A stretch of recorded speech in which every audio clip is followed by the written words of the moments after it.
पगली के पागल कहैया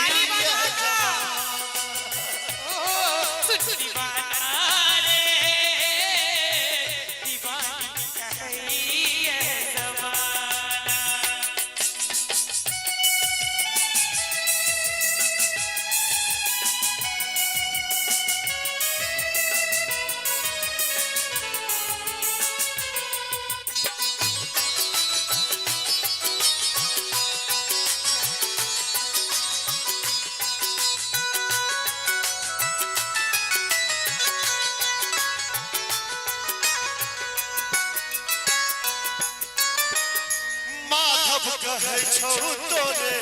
छल हमर जान के राधे के संगे जाका बनले दुआन के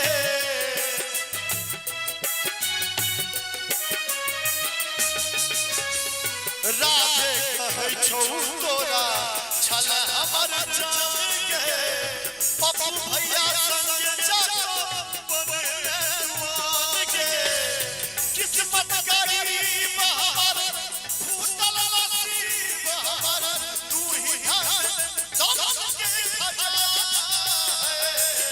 माधव जी अहाँ एते बात पप्पू जी के कह देलिए हमहु किछ कहे चाहे छी 12-13 गो कहि के झूली कहैया प्यार प्रेम बेकार छै जी भर के खेलै दिल तो बनाबै लाचार छै बाबू गए बाबू झूली कहैया प्यार प्रेम बेकार छै जी भर के खेलै दिल तो बनाबै लाचार छै कते इंतजार करू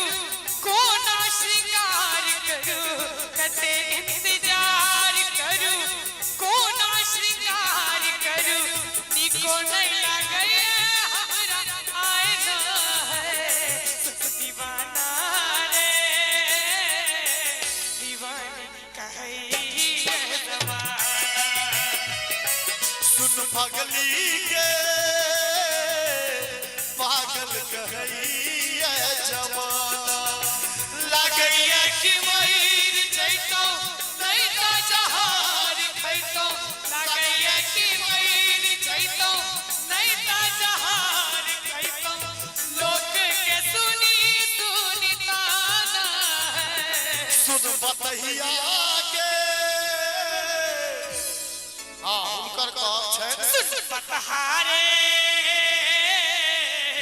पतही कहैया जमाना सुन माना रे दीवानी कहैया जमाना सुन पगली के पागल कहैया जमाना सुन दीवाना रे दीवानी पागल कहैया कहे पागल कहैया दीवानी कहे पागल कहैया